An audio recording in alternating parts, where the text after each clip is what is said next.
کبھی سوچا ہے مرنے کے بعد پہلے 7 دن میں کیا ہوتا ہے؟ مطلب جب جنازہ ہو جاتا ہے، مٹی ڈال دی جاتی ہے، لوگ گھر چلے جاتے ہیں، تب کیا ہوتا ہے؟ روح کہاں جاتی ہے؟ قبر میں کیا فیل ہوتا ہے؟ کوئی بتاتا نہیں، نہ اسکول میں، نہ مسجد میں، نہ گھر پہ۔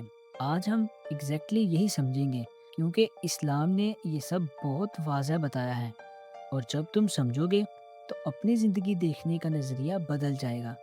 تو آئیں شروع کرتے ہیں۔ سب سے پہلے روح کیسے نکلتی ہے؟ سوچو، ایک انسان 28-30 سال کا جاب کرتا ہے، نارمل زندگی گزار رہا ہے، اور پھر ایک دن اچانک سب کچھ رک جاتا ہے۔ یہی ہوتا ہے ہر انسان کے ساتھ، موت اچانک آتی ہے۔ اب اسلام بتاتا ہے کہ اس وقت کیا ہوتا ہے۔ نبی کریم صلی اللہ علیہ وآلہ وسلم نے صحیح مسلم میں فرمایا، جب مومن کی روح نکلتی ہے تو فرشتے آسمان سے آتے ہیں، ان کے ہاتھوں میں نور کی چادر ہوتی ہے، وہ روح کو کہتے ہیں، او اچھی روح، سکون کے ساتھ نکل۔ وہ روح نکلتی ہے بالکل سموتھلی، جیسے کسی برتن میں سے پانی بہتا ہے۔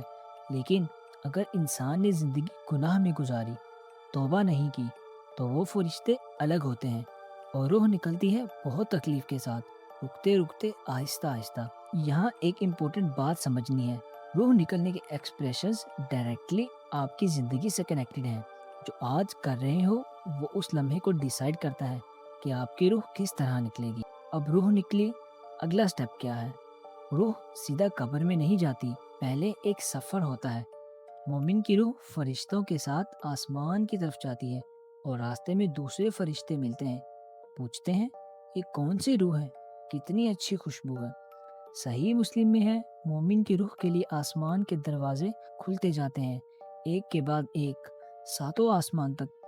وہاں اللہ تعالیٰ فرماتا ہے، میرے بندے کا نام علیین میں لکھو اور واپس بھیجو زمین پر، کیونکہ اس کی ایک امتحان کا باقی ہے۔ قبر اور بری روح کا کیا؟ اس کے لیے تمام دروازے بند ہو جاتے ہیں، روح واپس زمین پر بھیج دی جاتی ہے، سیدھا قبر میں۔ یہ پہلے دن کا سب سے پہلا حصہ ہے۔ اب وہ شخص قبر میں ہے، اوپر سے اس کے گھر والے گزر رہے ہیں۔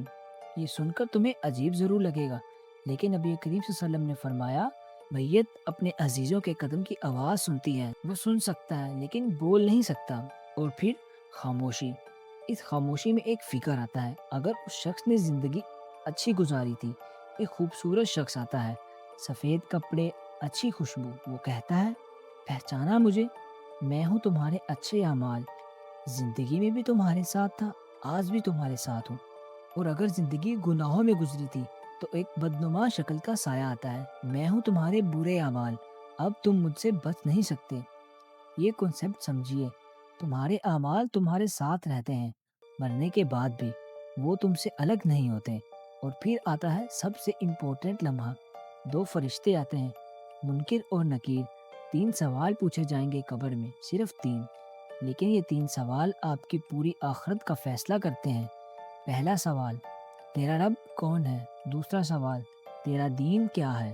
تیسرا سوال، یہ نبی کون تھے؟ نبی کریم صلی اللہ علیہ وسلم کی طرف اشارہ کرتے ہوئے۔ اب یہاں ایک چیز اور سمجھیے جو بہت لوگ نہیں جانتے، یہ سوال کوئی میموری ٹیسٹ نہیں ہے، بلکہ یہ آپ کے دل کا ٹیسٹ ہے، آپ کے ایمان کا ٹیسٹ ہے۔ اگر تم نے سچی زندگی گزاری ہے تو جواب خود بخود آ جائے گا، بنا سوچے۔ میرا رب اللہ ہے، میرا دین اسلام ہے، یہ اللہ کے رسول نبی کریم صلی اللہ علیہ وآلہ وسلم ہیں۔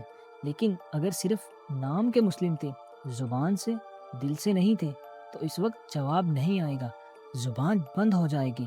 اس لیے تمام علماء کہتے ہیں کہ اسلام کو سمجھو، صرف نام کے مسلم مت بنو۔ یہ سوال آنے والے ہیں، تیاری ابھی سے کرنی ہے۔ سوالوں کے بعد قبر ریئیکٹ کرتی ہے، صحیح جواب دیا تو قبر کھلتی جاتی ہے، اتنی بڑی کہ آنکھیں جہاں تک جائیں۔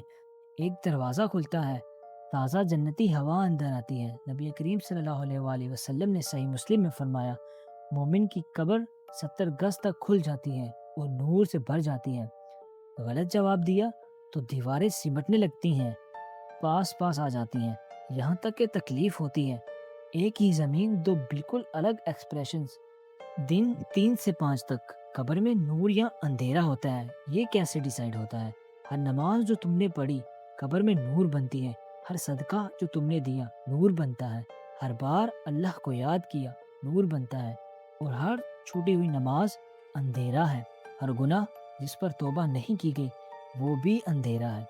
اللہ تعالیٰ نے سورۃ نور میں فرمایا، جسے اللہ نور نہ دے اس کے لیے کوئی نور نہیں۔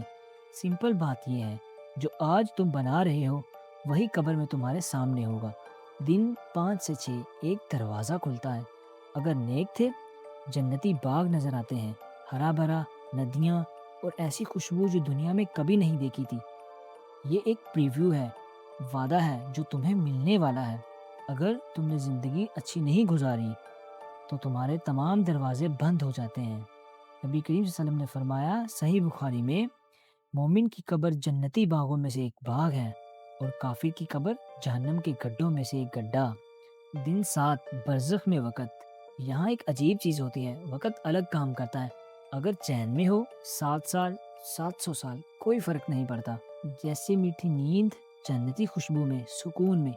اگر عذاب میں ہو، ہر سیکنڈ ایک سال جیسا لگتا ہے، اور یہ قیامت تک رہے گا۔ اب 1 منٹ رکو، یہ سب سن کے دل میں کچھ ہوا ضرور ہوگا، شاید تھوڑا سا ڈر، شاید کچھ سوچنے پر مجبور ہوئے ہو آپ۔ یہ فیل یہ اللہ کی طرف سے ہے، یہ ایک ایسا سائن ہے جس سے یہ ظاہر ہوتا ہے کہ تمہارا دل زندہ ہے، تمہارے دل کے اندر ایمان ہے، اور یہ سب سے اچھی بات ہے۔ ابھی ہمارے پاس وقت ہے۔ ہر وہ نماز جو آج پڑھ لو گے قبر میں نور بنے گی، ہر بار اللہ کو یاد کرو گے وہ بھی نور بنے گا، ممکن نکیر کے سوالوں کے جواب دینا آسان ہو جائے گا۔ یہ سب چھوٹی چھوٹی چیزیں ہیں، لیکن قبر میں انہی سے فرق پڑے گا۔ نبی کریم صلی اللہ علیہ وآلہ وسلم نے فرمایا، قبر آخرت کا پہلا پتھر ہے، جس نے یہ پار کر لیا آگے سب آسان ہے۔ تم ابھی بھی یہاں ہو، سانس آ رہی ہے، بک ابھی کھلی ہوئی ہے، تو آج ہی ایک نماز سے شروع کرو۔ اللہ تمہاری اور ہماری قبروں کو نور سے بھر دے، آمین۔